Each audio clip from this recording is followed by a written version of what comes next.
Channel subscribe ചെയ്ത് bell button click ചെയ്യൂ. വാഹന ലോകത്തെ വാർത്തകളും വിശേഷങ്ങളും നിങ്ങൾക്ക് നോട്ടിഫിക്കേഷനായി ലഭിക്കും. ബുള്ളറ്റിനെ കൈവിട്ട് ഹാർലി സ്വന്തമാക്കി കൊൽക്കത്ത പോലീസും. ഗുജറാത്ത് പോലീസിന് പിന്നാലെ അമേരിക്കൻ സൂപ്പർ ബൈക്ക് നിർമ്മാതാക്കളായ ഹാർലി ഡേവിഡ്സൺ ബൈക്ക് സ്വന്തമാക്കി കൊൽക്കത്ത പോലീസും. റോയൽ എൻഫീൽഡ് ബൈക്കുകൾ കൈവിട്ടാണ് രാജ്യത്തെ വിവിധ സംസ്ഥാനങ്ങളുടെ പോലീസ് സേനകൾ അമേരിക്കൻ നിർമ്മാതാക്കളായ ഹാർലി ഡേവിഡ്സന്റെ പിന്നാലെ പോകുന്നതെന്നാണ് കൗതുകം. റോയൽ എൻഫീൽഡിന്റെ ബൈക്കുകൾ ഉപേക്ഷിച്ച് ഹാർലി ഡേവിഡ്സന്റെ 12 സ്ട്രീറ്റ് 750 ബൈക്കുകളാണ് കൊൽക്കത്ത പോലീസ് സ്വന്തമാക്കിയത്. ഹാർലി ഡേവിഡ്സന്റെ ഇന്ത്യൻ നിർമ്മിത ബൈക്കാണ് സ്ട്രീറ്റ് 750. ഹാർലി ശ്രേണിയിലെ ഏറ്റവും വിലക്കുറവുള്ള ബൈക്ക് എന്ന പ്രത്യേകതയും 750ക്ക് സ്വന്തം. ഹാർലിയുടെ പരമ്പരാഗത എയർകൂൾ എഞ്ചിനെ മാറ്റി അതിനു പകരം ലിക്വിഡ് കൂൾഡ് എഞ്ചിനാണ് ഹാർലി 750ക്ക് നൽകിയിരിക്കുന്നത്. ഹാർലിയുടെ ഏറ്റവും പുതിയ ടെക്നോളജിയായ റെവല്യൂഷൻ എക്സസ് പ്രകാരം തയ്യാറാക്കിയ എഞ്ചിനാണ് സ്ട്രീറ്റ് 750ക്ക് കരുത്തു പകരുന്നത്.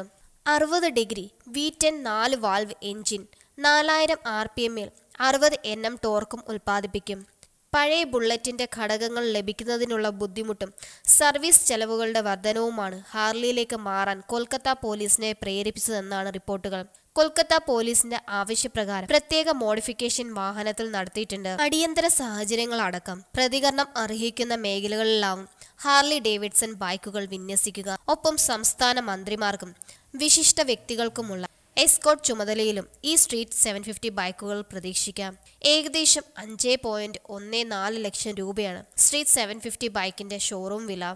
രാജ്യത്തെ പോലീസ് സേനകൾ പൊതുവെ റോയൽ എൻഫീൽഡ് ബുള്ളറ്റുകളാണ് ഉപയോഗിക്കുന്നത്. ബജാജിന്റെ പൾസർ 150, പൾസർ 200, പൾസർ 220, അവഞ്ചർ 200 തുടങ്ങിയ ബൈക്കുകളും ഉപയോഗിക്കുന്നുണ്ട്. ഹാർലി ഡേവിഡ്സന്റെ കരുത്തിൽ ന്യൂജൻ കാറുകളെയും ബൈക്കുകളെയും പിന്തുടർന്ന് പിടികൂടാൻ സാധിക്കുമെന്നാണ് പോലീസിന്റെ പ്രതീക്ഷ. ഈ വിഷയത്തിൽ നിങ്ങൾക്കും പ്രതികരിക്കാം കമന്റിലൂടെ. നിങ്ങളുടെ അഭിപ്രായങ്ങൾ കമന്റായി രേഖപ്പെടുത്താം. ഈ ചാനൽ സബ്സ്ക്രൈബ് ചെയ്ത് ബെൽ ബട്ടൺ ക്ലിക്ക് ചെയ്യൂ. വാഹന ലോകത്തെ വാർത്തകളും വിശേഷങ്ങളും നിങ്ങൾക്ക് നോട്ടിഫിക്കേഷനായി ലഭിക്കും.